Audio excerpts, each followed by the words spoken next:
Thanks, Alexis. I'm definitely very excited about this upcoming panel, which is crypto going mainstream. It really does fit perfectly into Swell's overarching theme, which is unlocking boundaries. How are we seeing crypto usage expand more into the mainstream? It seems like every day we hear about new crypto use cases, how it can solve real world problems for businesses and individuals. And I'm thrilled to be joined today by two folks who are uniquely qualified to weigh in on this topic. Stephen, the CEO of BitPay, and Neil, the CEO of CoinMe, and actually I should say both CEO and founders of those companies. And these are companies that are really behind bringing crypto to the masses, to the mainstream. Steve and Neil, welcome. Thanks so much for joining us here at Swell. Thanks for having me. Thanks for having me, Eric. Let's start off by getting some of the basics checked off. Could you each introduce yourselves and your companies? I'm sure not everybody in the audience is as familiar as they might be with all the great progress that both BitPay and CoinMe have made so far. Stephen, let's start with you. Sure. So I'm the co-founder and CEO of BitPay. We're a company that for more than 10 years now have been providing merchant solutions for companies to accept cryptocurrency payments on their e-commerce platforms or in person. We also handle payouts, so disbursements, so companies that want to offer their employees the ability to take a portion of their paycheck in crypto. We can manage that workflow for them as well. We also have a wallet that offers the ability to store, spend, buy, and sell crypto. Fantastic. Thank you. Neil, over to you. Can you share a few words about yourself and about CoinMe? Yes, hi, I'm Neil Bergquist, co-founder and CEO of CoinMe. CoinMe is the largest licensed cash exchange in the United States. We started back in early 2014, launching one of the first Bitcoin ATMs in the world, and have since evolved to really crypto-enable a network where people can turn cash into Bitcoin or sell Bitcoin for cash pickup through partnerships with Coinstar and MoneyGram. We also operate a wallet for receiving, storing, and yearly sending money. Fantastic. It's great to hear about, just a little bit about each of your companies and the journey you've been on. Let's dive in a little bit more. And actually, I'd love to try to give the audience a deeper sense of really kind of the tangible ways that your customers are using your individual services. Maybe, Neil, could you share a little bit more about who is your customer? What do they look like? How are they using the product? Maybe give some real world examples of how that's coming to life today. Yes, people use Bitcoin a lot of different ways. It's been really fascinating watching how that has evolved over the last 7 years. But we have a portion of the population that uses our product to be able to use crypto for payments, whether it's goods or services that they're purchasing. We've examples of Etsy suppliers in Africa that want to receive Bitcoin because of the cost and the time delay to send fiat to them. They encourage a buyer to buy Bitcoin at our kiosk and send it to them. We've had a mother whose daughter was abroad in Italy who needed Bitcoin for a car repair, and first time she bought Bitcoin was at our kiosk to be able to send her daughter money. But we also have people that are crypto curious. In just a few clicks, you can buy Bitcoin at a Coinstar kiosk at your neighborhood grocery store. And so really appealing to the majority of the population that has heard of digital currency, is excited about it, but doesn't own any yet.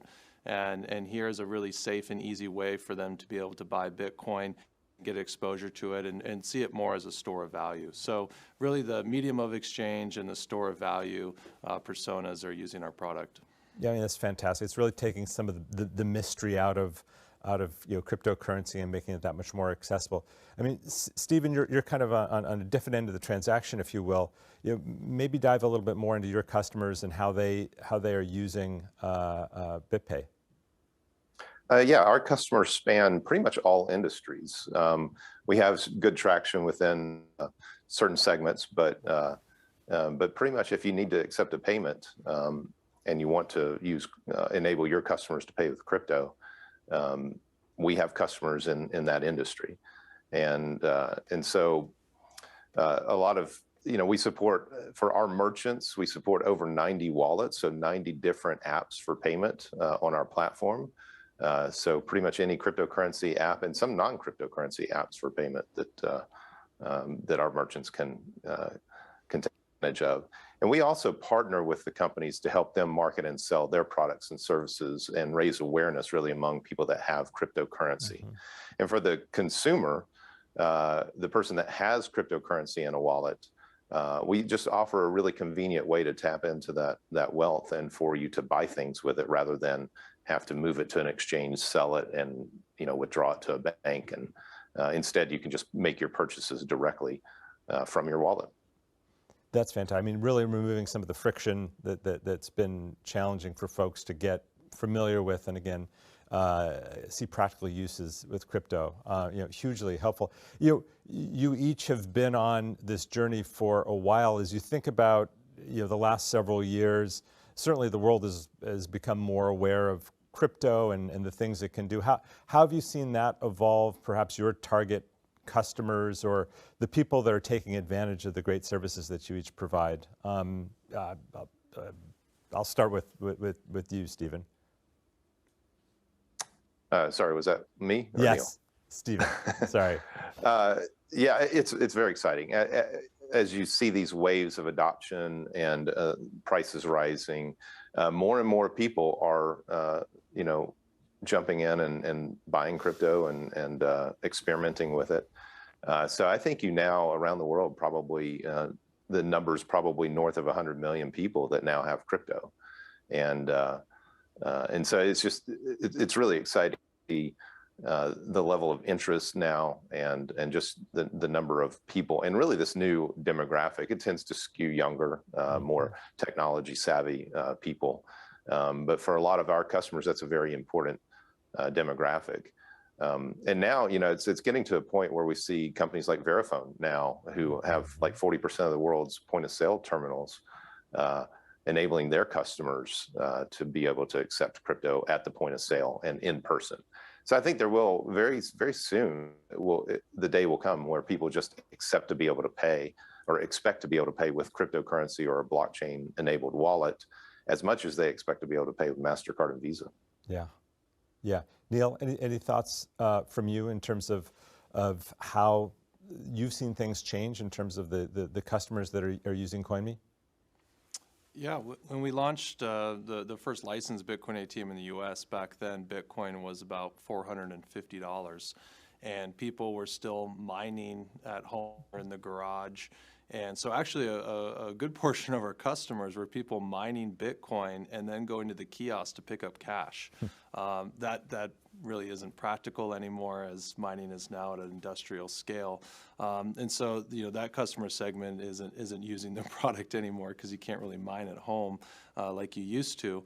And really it's evolved now where after 2017, when Bitcoin went to almost $20,000, after that, existing financial institutions started taking currency more seriously. And so our business model shifted away from operating our own kiosks to crypto enabling existing infrastructure. And an example of Coinstar, they have 20,000 kiosks around the world.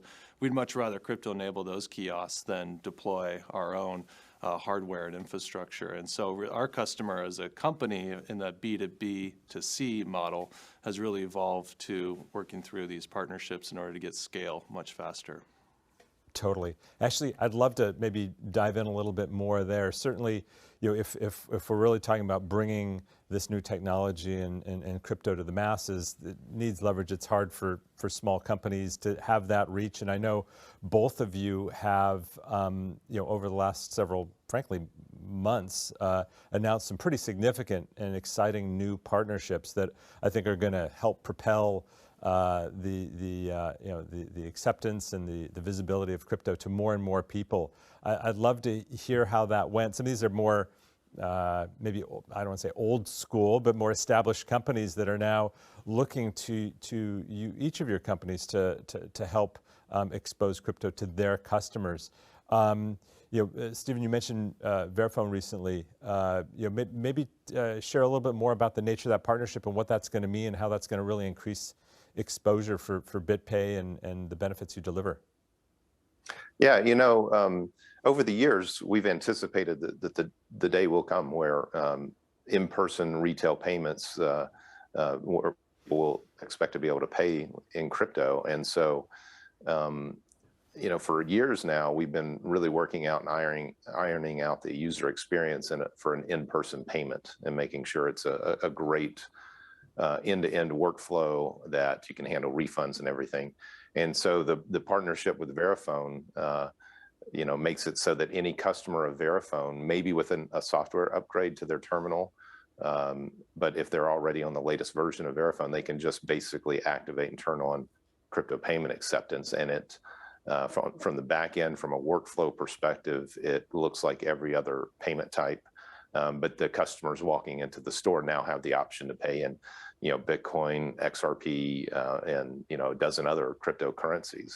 And yeah, it's just great. And Verifone has a huge footprint. I think about 40% of the world's physical point of sale terminals, and so it's great. So they're now actively working on getting some of the initial customers to turn it on, and look forward to really giving people an opportunity to maybe go to a store nearby and try out a crypto payment. There are probably a lot of people that have crypto that haven't used it to pay for anything yet.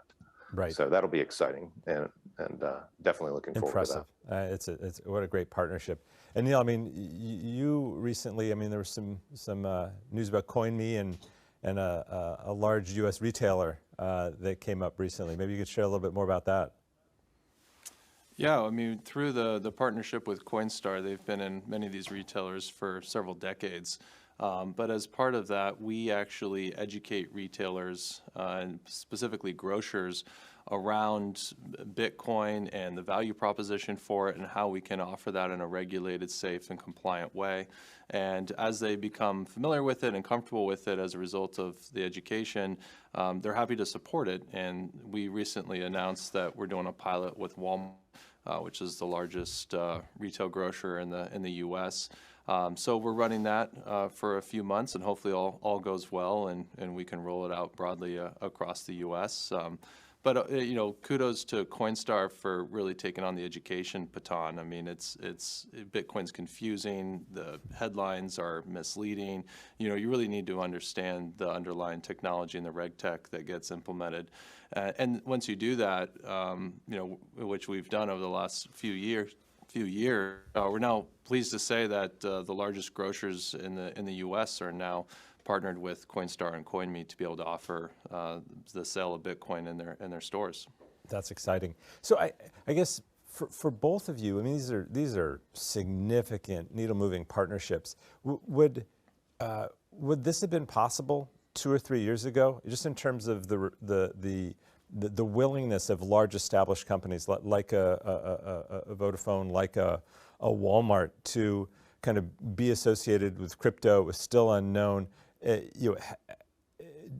Were those conversations that were had years ago and just didn't come to fruition? It took till now. And what was it that kind of got things over the finish line now that weren't present when conversations were had in the past? I'll throw it up into either of you.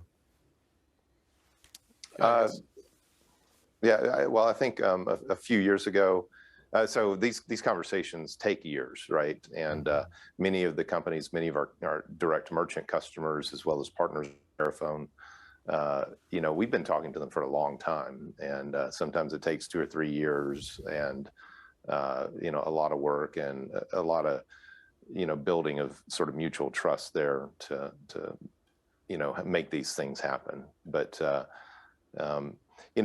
recently, a fairly new customer to BitPay is PacSun. They said it took them about 3 weeks to implement BitPay as a payment method, and they said if it was going to be that easy, they would have done it years ago. So hopefully that message will get out there. It is easy. It's not that complicated. We can help companies with that through that process, and e-commerce and point of sale platforms as well, like Verifone. Excellent. Neil, any sort of insights or observations about how the nature of that conversation changed to allow you to get to where you are today with some of these big partners? It's certainly the growth in the market cap and adoption, and it almost seems like this year everywhere you look, there's a cryptocurrency related headline.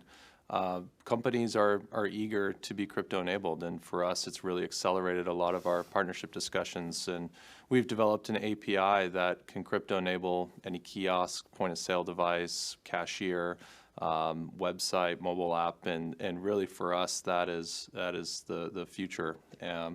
And it's exciting to see, just in terms of market adoption, it's exciting to see these large companies that have massive scale and footprints, and in some cases almost 100 years of operating history, want to offer cryptocurrency services to their customers. And it's 2021. It's really a sign of the times. And I think for Stephen and I both, and others that have been in the industry for a long time, we knew this time would come, but it's just really exciting to see it happening now and happening at such a fast pace.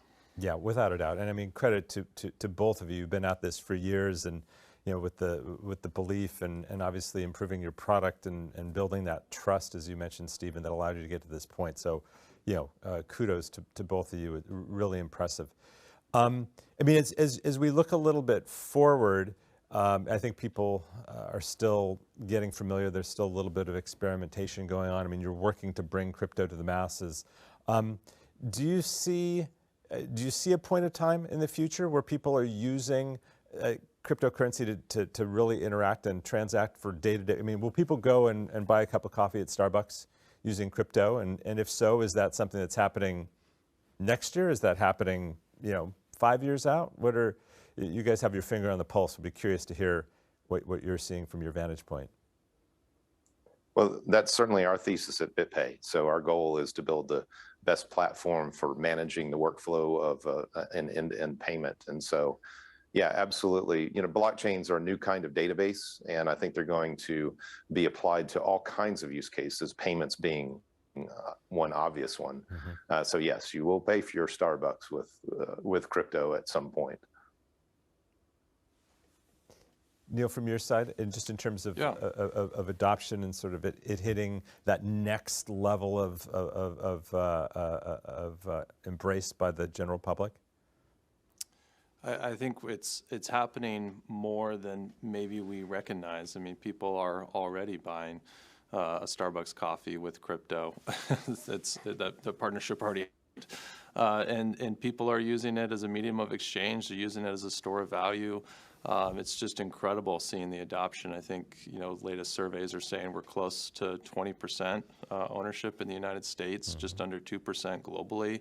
And to say that for a technology that's just 11 years or 13 years for Bitcoin, but much less for all the other coins, the adoption for crypto has grown faster than the adoption for any other technology that we've seen.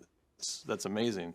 So it's happening already, and it'll continue to happen more. But I think as companies that start integrating blockchain and cryptocurrency technology into their infrastructure and their user experiences, people might be using cryptocurrency or blockchain and not even know it, just by leveraging the benefits of a decentralized ledger that's secure, where you can't have chargebacks or you can't have a double spend, and the ability to just operate more efficiently, I think, is coming everywhere, and people benefiting from that but may not even know that they're using crypto. Yeah, it's a great point. Again, removing friction, almost making it seamless and transparent, such that it's just, you don't have to think about it, right? There's not an extra step. There's not extra machinations that you need to address through. Yeah, so there might be ODL on the back end, but they have no idea, right? Exactly. It's just about making their lives easier and addressing the pain point that they're experiencing.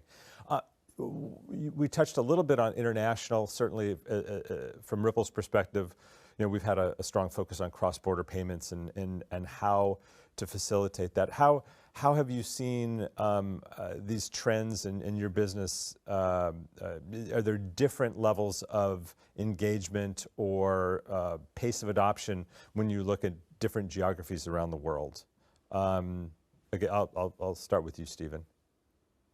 International transactions are a big part of our business. So oftentimes we'll find a company that has a vendor or supplier in a different maybe they're based in South America and they need to pay a supplier in the US or North America.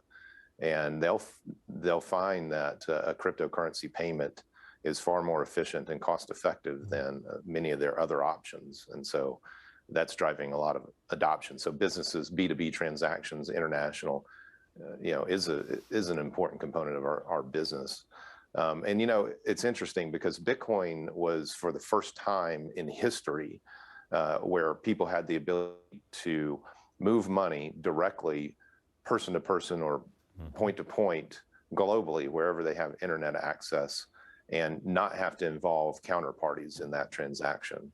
So you have a digital asset that immediately when that transaction happens is, ownership transfers from sender to recipient. Recipient now has value that they own and that they hold and they can control without any counterparty needing to be involved in that. And so if you look at the banking system, the internet correspondent banking system, those payments have to route through multiple hops through trust relationships between, different types of banks, ultimately at, a transaction occurring between large money center banks that have these established relationships and exchanges between different currencies, perhaps. So Bitcoin was really a game changer from that perspective. And so yeah, international transactions are a big part of what's driving adoption for us.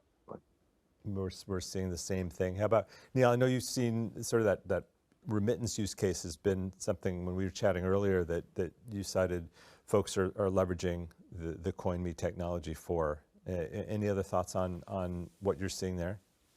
Yeah, I mean, to Stephen's point, the beauty of crypto and having an open ledger where any wallet address can receive money from anywhere in the world. And so in our situation, we have people that use cash to buy Bitcoin, and they load it into the CoinMe wallet, and then they can send that to any wallet address.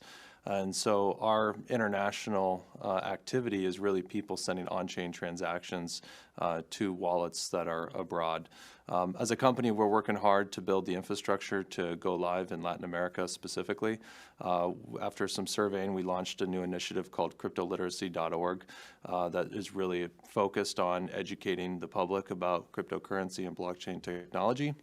And through some of that surveying, we found that in Latin America, the demand is much higher, actually, than in the United States. And I think down there, it's not just Bitcoin, it's even exposure and access to the US dollar on the blockchain in the form of a stable coin. But the demand is high, and we're excited to be able to go to market there, hopefully early next year. Fantastic. We have a couple minutes left. I want to sort of look forward, crystal ball time. You each have been so closely involved in trying to, make this technology accessible to more and more people.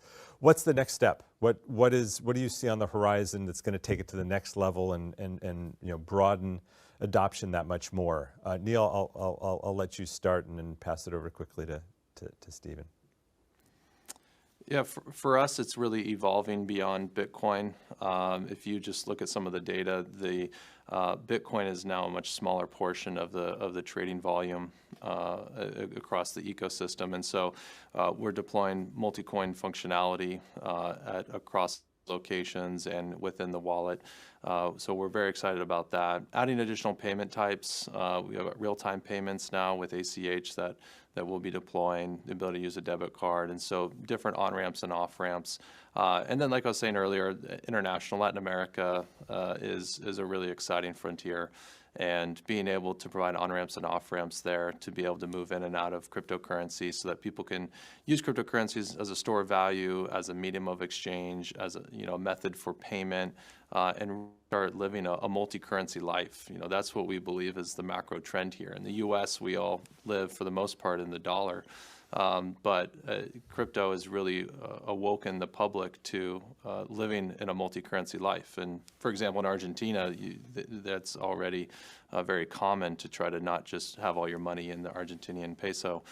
So being able to enable people living in a multi-currency life through the CoinMe platform is our focus.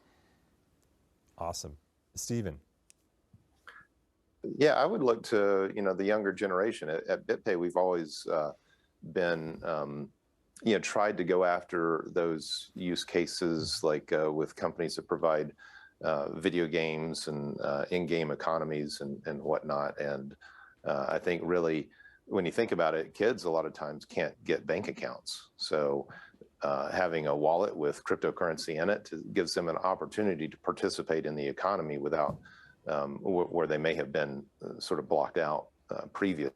And so I think having teenagers and whatnot, getting them onto the platform, and a lot of what we're seeing with the video game world trying to financialize their platforms and introduce things like NFTs and whatnot into the games is huge, and it's going to be very popular and drive a ton of interest. And I think as those kids grow up, they'll want to continue to use crypto.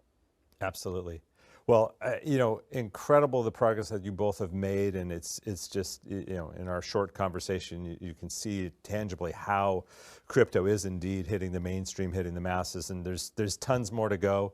But thank you both, thank you, Stephen, thank you, Neil, for sharing a little bit more about each of your companies and taking time for us today. I wish we had more time, but we'll end on that, and thanks again.